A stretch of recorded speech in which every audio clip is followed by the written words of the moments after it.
Hello, kids. How are you today? It's a beautiful day to what? Read a book. And guess what we're reading today? The Littlest Lighthouse Keeper. Yes, it's a lovely book and I can't wait to dig in. Let's begin.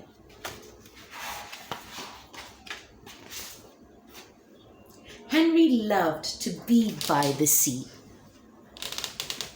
He loved the smell and the sound of the ocean.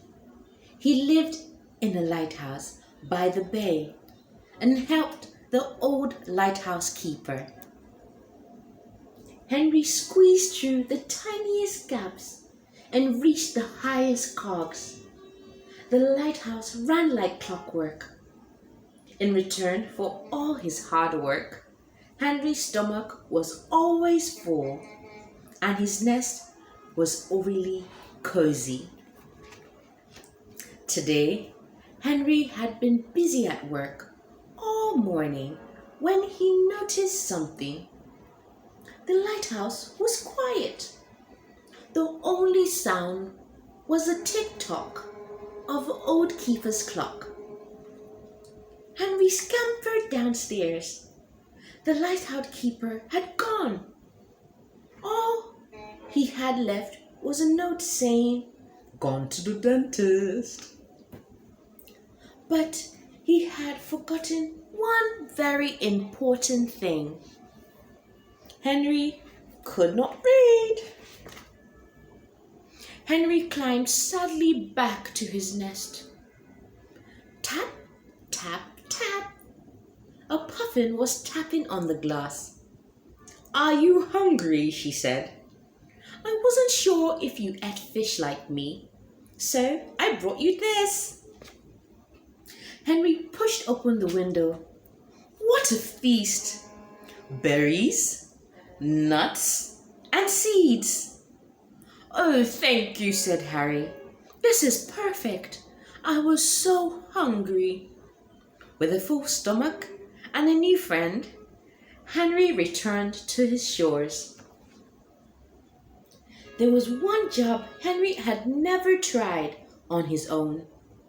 He had always sat safe in the keeper's pocket as the old man climbed the steep ladder to the top of a lighthouse. "I can do this," said Harry to himself. Looking up, it all seemed so scary. Henry's paws were trembling. They slipped and Henry fell. Henry's eyes were tightly shut. He was scared to open them. He felt he was floating. "Hello," said a gentle voice. Henry slowly opened one eye. There was a spider, glossy, black, with big beaded eyes. "My web caught you," she said. "Where are you going?" "To the lamp at the top of the lighthouse," Henry replied. "I need to check it is working." "I'll climb with you," said Spider. Henry was still chatting to his new friend as he reached the top. The sky had grown dark and the ship was sounding its horn. "I need to switch it on," cried Harry. "What?" said the spider.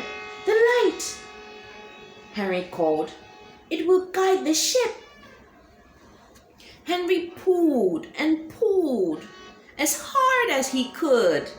Click! Nothing happened. The lighthouse was still dark. Henry turned off the switch. Henry knew there was a spare bulb, but it was right at the bottom of the lighthouse, and he was at the top. There was no time to fetch it. Spider seemed to have gone, and with no lighthouse keeper to help, what could Harry do? Suddenly, Henry heard a sound. Puffin fluttered above him, with Spider dangling from a silvery strand. "Come on," said Spider. "I have a plan that might just work and have brought some help." The plan was simple. Henry and Spider climbed on Puffin's back and down she flew.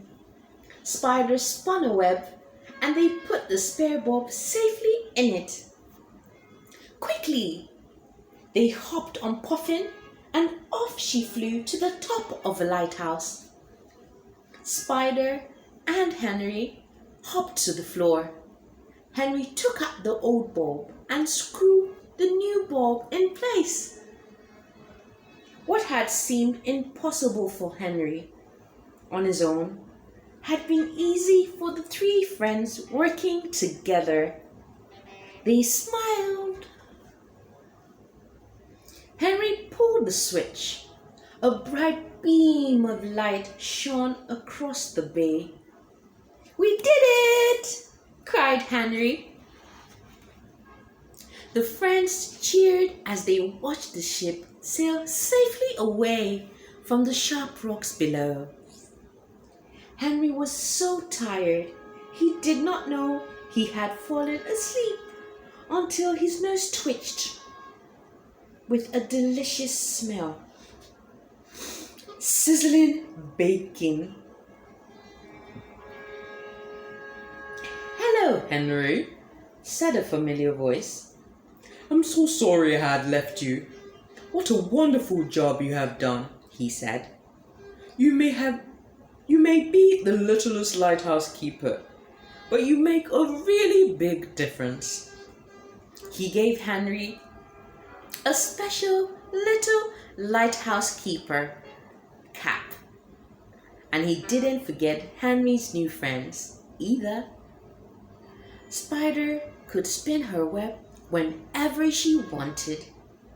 And Puffin had fresh fish to eat every day. But best of all, they had each other.